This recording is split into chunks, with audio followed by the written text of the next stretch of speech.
بسم اللہ الرحمن الرحیم. السلام علیکم ڈیئر اسٹوڈنٹس، کیسے ہیں آپ؟ آج کا ہمارا ٹاپک آف ڈسکشن ہے پولیٹیکل کرائسس ان پاکستان. اس میں ہم ڈسکس کریں گے politicising the judiciary, upcoming elections and future of Pakistan. And most important question is Pakistan is going to become a banana republic. ہم دیکھتے ہیں کہ لاسٹ ایئر اپریل میں پی ٹی آئی کے خلاف نو کانفیڈنس آیا. پی ٹی آئی حکومت کو ڈسمس کیا گیا، پی ڈی ایم کی حکومت اسٹیبلش کی گئی. آلدو اس وقت کے پی کے اور پنجاب میں پی ٹی آئی کی گورنمنٹ تھی. اگرچہ اس ریموول کو پی ٹی آئی کنسپریسی کہتی رہی اور اپوزیشن اس کو وکٹری کہتی رہی. اس ریموول کو لے کر عمران خان نے کمپین چلائی کہ نئے الیکشنز کروائے جائیں، لیکن پی ڈی ایم چاہتی تھی کہ وہ پہلے اکانومی کو اسٹیبلائز کرے اور خود کے لیے ایک اسٹرانگ بیس بنا لے، پھر الیکشنز میں جائے. شروع میں عمران خان کو لگا کہ وہ بہت پاپولر ہیں، جبکہ الیکشن کا ٹائم اکتوبر 2023 ہے. عمران خان نے حکومت پر پریشر ڈالنے کے لیے کے پی کے اور پنجاب کی اسمبلیاں توڑ دیں تاکہ صوبوں میں کیئر ٹیکر حکومت بنے اور 90 دن کے اندر نئے الیکشنز ہو سکیں، جس کی وجہ سے جو فیڈرل گورنمنٹ ہے وہ مجبور ہو جائے گی کہ وہ جنرل الیکشنز کو ملک میں اناؤنس کر دے. لیکن پنجاب اور کے پی کے میں انٹرم گورنمنٹ بنا دی گئیں جو کہ کسی حد تک اینٹی پی ٹی آئی سمجھی جاتی رہیں اور آلموسٹ ہیں بھی، اور جو نئے الیکشنز ہونے تھے 90 ڈیز کے اندر وہ نہ ہو سکے، اور یہ کھلی جو ہے یہ لا کی وائلیشن ہے. دوسری طرف پی ڈی ایم کی حکومت کو اکنامک کرائسس کا سامنا بھی تھا اور کچھ اکنامک مس مینجمنٹ بھی تھی. جیسے ہم دیکھتے ہیں کہ پہلے مفتیٰ اسماعیل صاحب آئے اور پھر اسحاق ڈار صاحب آئے. ایک طرف پی ڈی ایم اتنی مقبول بھی نہیں تھی، لیکن مریم نواز کے جو جلسے ہیں وہ خصوصاً ایک اسٹرانگ بیس کی حیثیت سے ہمیں نظر آتے ہیں. لیکن پی ٹی آئی جو ہے یہ اربن پنجاب میں بہت مقبول ہے، تو اس وجہ سے پی ڈی ایم جو ہے خصوصاً P M L N Punjab کو کھونا نہیں چاہتی، کیونکہ یہ پرائمریلی پنجاب بیس پارٹی ہے. اگر الیکشن ہوتے تو P M L N Punjab کو کھو دیتی. ان پولیٹیکل کرائسس میں پی ٹی آئی جو ہے وہ سپریم کورٹ گئی اور ہم دیکھتے ہیں کہ کیس چلا اور کورٹ کے بینچ نے 1 مارچ 2023 کو ڈیسیژن لیا کہ 90 ڈیز کے اندر الیکشنز ہوں گے. لیکن پی ڈی ایم نے اس ڈیسیژن کو بھی کرٹیسائز کیا، اور جبکہ الیکشن کمیشن نے سپریم کورٹ کا ڈیسیژن مانا اور الیکشن کی ڈیٹ اناؤنس کر دی جو کہ 30 اپریل تھی. حکومت نے کہا کہ ان کے پاس فنڈ نہیں ہے اور وہ سیکیورٹی بھی پرووائڈ نہیں کر سکتے، اس وجہ سے الیکشن کمیشن نے نئی تاریخ دے دی. الیکشن کی 8 اکتوبر 2023 یعنی جنرل الیکشن کے ساتھ ہی کے پی کے اور پنجاب کے الیکشن بھی ہوں گے. پی ٹی آئی نے اس فیصلے کو اپوز کیا، جبکہ پی ڈی ایم نے اسے ویلکم کیا. پی ٹی آئی اس ڈیسیژن کو سپریم کورٹ لے گئی اور اس کے خلاف جو ہے اور یہ کہا گیا کہ یہ لا کی کھلی وائلیشن ہے. جوڈیشری نے الیکشن کمیشن کے خلاف جوڈیشل ریویو ایکسرسائز کیا اور الیکشن کمیشن جو ہے اس کے آرڈر کو غیر آئینی ڈکلیئر کیا، اور فیڈرل حکومت کو کہا گیا کہ وہ 21 بلین روپے الیکشن کمیشن کو پرووائڈ کریں اور سیکیورٹی بھی الیکشن کے لیے پرووائڈ کریں. اور الیکشن کمیشن کو کہا گیا کہ اگر حکومت ریفیوز کرے تو الیکشن کمیشن جو ہے وہ سپریم کورٹ کو اپروچ کرے.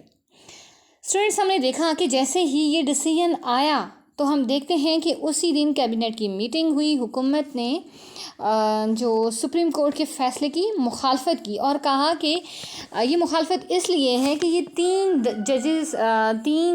جو ججز کا بینچ ہے یہ ان کا فیصلہ ہے، بلکہ اس کے لیے ایک فل کورٹ بننا چاہیے. لیکن چیف جسٹس نے کہا کہ پارٹیز ریکویسٹ کر سکتی ہیں، لیکن یہ چیف جسٹس کی اپنی جورسڈکشن ہے. اور مریم نواز نے تو سپریم کورٹ کے فیصلے کی مخالفت میں اتنا تک کہہ دیا کہ ان ججز کے خلاف ریفرنس فائل کیا جانا چاہیے. پی ڈی ایم نے اتنا تک کہا کہ وہ اس ڈیسیژن کو فالو نہیں کریں گے. بہرحال کسی ڈیسیژن سے ڈس ایگری کرنا یہ ہر ایک کا اپنا ایک پرسنل رائٹ ہے، جبکہ اس کو فالو نہ کرنا it is really a huge thing. ہم دیکھتے ہیں کہ یہ پاکستان کی ہسٹری میں اس سے پہلے بھی کافی دفعہ ہوتا رہا ہے. اب ہم دیکھتے ہیں کہ democracy has fail to deliver in Pakistan. کیا ڈیموکریسی جو ہے وہ پرائرٹی رہی ہے؟ ہمارے پولیٹیشنز نے اس کو پرائرٹی رہنے دیا ہے یا اپنے سیلف انٹرسٹ کے لیے کام کیا ہے؟ ہم کہہ سکتے ہیں کہ گورنمنٹ جو ہے یہ سول نافرمانی کی طرف جا رہی ہے، اور یہ آرگن آف گورنمنٹ کے لیے ضروری ہے کہ وہ لا کو اوبے کریں، اور اس سے ایک جو ملک میں صورتحال بن چکی ہے وہ ایک آلموسٹ انارکی کی صورتحال ہے، اور یہ کام عموماً پاکستان میں اپوزیشن کا ہوتا ہے جو اس وقت گورنمنٹ کر رہی ہے۔ اور ڈان نے اپنے کداریے میں لکھا ہے کہ it is really politicising the judiciary. اگر حکومت عدلیہ کے فیصلوں پر عمل درآمد نہیں کرے گی تو وہ ایک عام آدمی یا ایک ادارے کو کیا امیج دے رہی ہے؟ اس صورتحال نے پاکستان میں ایک میس کریٹ کر دی ہے جو اسے بنانا ریپبلک کی طرف لے جا رہی ہے۔ آلدو یہ سب پہلی دفعہ نہیں ہو رہا، لیکن جو آرگن آف گورنمنٹ ہیں اور ان کا یہ جو ایشو ہے، یہ بار بار ایک دوسرے کے اوپر مسٹرسٹ اور ایک دوسرے کے اگینسٹ چلنا، تو یہ ایک تیسری پاور کے لیے، تیسری تھرڈ جو پاور ہے جو بہت پاورفل بھی ہے، وہ اس کے لیے ایک راستہ ہموار کر رہی ہے۔ ہم نے دیکھا کہ کانسٹیٹیوشن کی جو سپریمیسی ہے اس کو چیلنج کیا گیا ہے، اور پولیٹیسائزنگ آف جوڈیشری اور پولیٹیکل پولرائزیشن جو آلریڈی پہلے تھی لیکن اب وہ بہت زیادہ ہو چکی ہے، اور ہم نے یہ بھی دیکھا کہ گورنمنٹ سپریم کورٹ کے ڈیسیژن کو ڈس اوبے کر رہی ہے، اور یہ اس کو ہم کہہ سکتے ہیں کہ یہ پاکستان کی ہسٹری میں بہت جو ہے وہ انپریسیڈنٹڈ ہے۔ اور ہم نے یہ بھی دیکھا کہ democracy is not a priority. ہم دیکھتے ہیں کہ پرائرٹی جو ہے وہ تو صرف اور صرف ایگو ہے، سیلف انٹرسٹ ہے۔ اس وقت سارے ادارے ڈیوائیڈڈ ہیں، بڑی کلیئر انڈیکیشنز ہیں کہ کورٹ ڈیوائیڈڈ ہے، پولیٹیکل پارٹیز ڈیوائیڈڈ ہیں۔ ہم نے دیکھا کہ اسٹیبلشمنٹ میں بھی کہیں نہ کہیں ڈویژن موجود ہے۔ پاکستان ایک فریکچرڈ اکانومی بن چکا ہے، اور پاورٹی اور انفلیشن جو ہے یہ انتہا پر پہنچ چکی ہے۔ IMF بھی اس صورتحال سے نمٹنے کے لیے کوئی خاص پیکیج آفر نہیں کرا، اور پاکستان آلموسٹ ڈیفالٹ کے بہت قریب پہنچ چکا ہے۔ سیاسی خانہ جنگی نے ثابت کر دیا ہے کہ پرائرٹی اکانومی نہیں ہے، سیلف انٹرسٹ ہے۔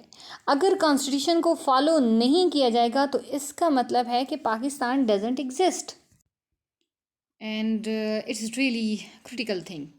اور ہم دیکھتے ہیں کہ موجودہ اسمبلی جو ہے یہ 12 اگست کو اپنی 5 سالہ آئینی مدت جو ہے یہ پوری کرے گی، اور آلدو کے پرائم منسٹر جو ہیں وہ چینج ہوتے رہے ہیں، لیکن موجودہ سیاسی نظام میں عمران خان کے آؤٹ اور نواز شریف کے ان ہونے کی آلموسٹ تیاریاں جو ہیں وہ مکمل ہونے کے ہیں، اور یہ بات بھی قابل غور رہے کہ شہباز شریف کے جو تعلقات ہیں وہ بھی اسٹیبلشمنٹ کے ساتھ کافی مثالی ہیں۔ آلدو کہ وہ نظام حکومت جو ہے اس کو نواز شریف کے مشوروں سے ہی اس کو چلا رہے ہیں، اور آصف زرداری نے کہا ہو یا نہ کہا ہو، بلاول بھٹو نے تو بالکل کلیئر کہہ دیا ہے کہ میں اگلا وزیر اعظم شہباز شریف کو ہی دیکھتا ہوں۔ اور بہت اہم سوال یہ بھی ہے کہ کیا عمران خان جو ہیں الیکشنز کے دوران پابند سلاسل ہوں گے یا آزاد ہوں گے؟ پولیٹیکل ڈسکشنز کو دیکھتے ہوئے ہمیں یہی نظر آ رہا ہے کہ عمران خان کو سزا ہو گئی تو الیکشن بھی ان ٹائم ہوں گے۔ 2 صوبوں کے الیکشن یعنی KPK اور پنجاب کے الیکشنز 90 دن کے اندر تو نہ ہو سکے جو کہ ہونے تھے، یہ آئین کی کھلی خلاف ورزی ہے۔ البتہ عمران خان کے خلاف جو کارروائی ہے، یعنی انہیں ڈسکوالیفائی کیا جائے گا یا نہیں، اور یہ بھی 16 ستمبر کے بعد ہی یہ ساری کارروائی تیز تر ہوتی ہوئی نظر آئے گی، کیونکہ پی ایم ایل والے جو بات کرتے ہیں کہ نواز شریف کے اگست میں آنے کے یا نہ آنے کے، تو یہ بھی آلموسٹ سپتمبر میں ہی کنفرم ہوگا کہ وہ کب تشریف لا رہے ہیں، یا وہ الیکشن میں پارٹیسپیٹ کر رہے ہیں یا صرف وہ کمپین کرنے کے لیے آ رہے ہیں۔ اور یہ جو جتنی بھی جتنی بھی پروسیڈنگز ہوں گی، یہ آلموسٹ جب عمر عطا بندیال صاحب جو ہیں وہ چینج ہو جائیں گے، اور جو ایکسپیکٹڈ نظر آ رہا ہے کہ چیف جسٹس جو ہوں گے ڈاکٹر قاضی فائز عیسیٰ صاحب، جب وہ اپنا عہدہ سنبھال لیں گے تو جتنی بھی قانونی کارروائیاں ہیں وہ آلموسٹ 16 ستمبر کے بعد تیز ہوتی ہوئی نظر آ رہی ہیں۔ اور نگراں وزیر اعظم کون ہوگا؟ یہ بھی بہت امپورٹنٹ کوسچن ہے کہ یہ اس سے ہمیں یہ پتہ چلتا ہے کہ نگراں جو وزیر اعظم ہے اس کی چوائس ہمیں بتا دے گی کہ کیئر ٹیکر گورنمنٹ جو ہے یہ 60 یا 90 ڈیز کی رہے گی، یا اس میں 2-4 ماہ کی گنجائش اور بھی ہو سکتی ہے۔ آلدو کہ یہ جتنے بھی اس وقت پولیٹیکل کرائسس چل رہے ہیں یہ بہت ہی